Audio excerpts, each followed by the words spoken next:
So next what you want to do is take a pot that's 1 or 2 sizes up at the most. I'm going to use this terracotta pot here for my cast iron plant. There is a drainage hole, always a drainage hole. And what I like to do is I smashed that pot because it was too hard to take out without damaging the plant. And it was inexpensive as well.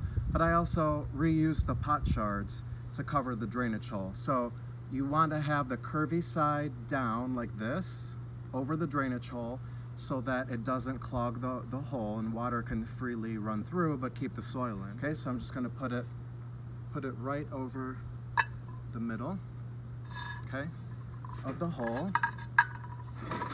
Next, I'm going to loosen the root ball. Look at this beautiful root ball.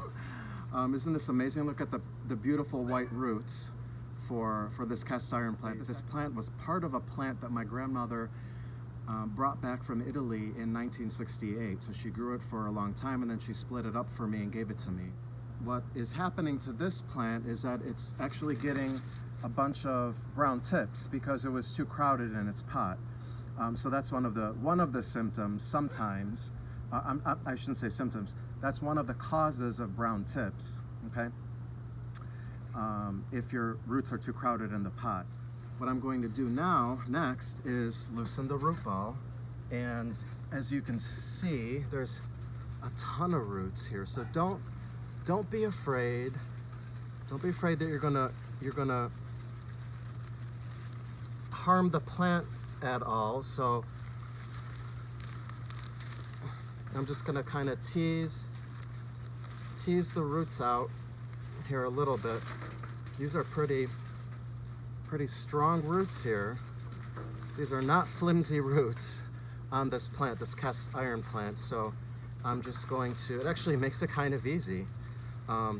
These don't break too easily, but you want to follow the same process for pretty much any house plant.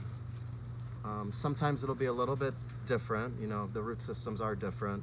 Some roots are more fibrous, they're smaller, they'll break more easily.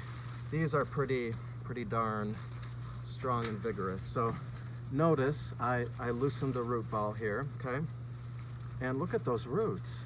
Aren't they cool? All right. That's about it. So I got a good, I loosened the roots up pretty well, and now I'm just gonna go ahead and pot it up. So I'm gonna take my pot here, I'm gonna put a little bit of soil at the bottom. I'm gonna test out the level, and actually I'm pretty good with it. So then I'm going to put soil all the way around it. Okay, and I pre-mixed some soil here in my wheelbarrow. I actually used 3 parts of Miracle Grow all-purpose potting soil. It's awesome stuff.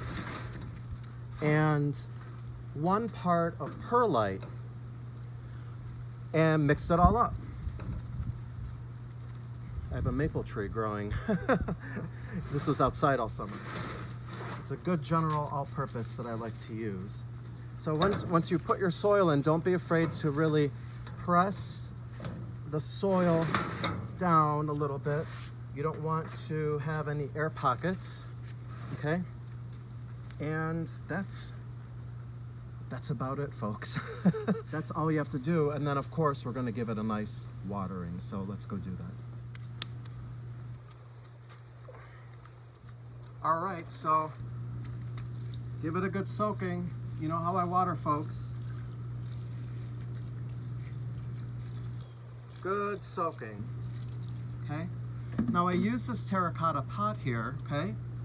I did pre-soak it in water for a few minutes because it's brand new, and it'll, otherwise, if you use a brand new terracotta pot right away, it'll, without pre-treating it like that, it's going to suck out even a lot more moisture from the soil, and it already dries out fast to begin with. So I like to pre-treat it just by soaking it in water a little bit to condition it a little bit, okay? And I'm going to do it one more time. Nice, thoroughly moistened soil. You want to water until water comes out of the drainage hole, okay? And let all the excess water drain away. And I'm just going to go ahead and put this in its saucer, okay? But before I do that, I'm going to spray it with an insecticidal soap. So this plant has been outside the whole summer. These tend to be prone to spider mites.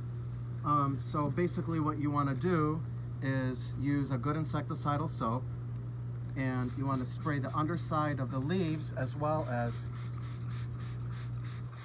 the top sides. Don't be shy, soak the whole thing. It's going to be okay.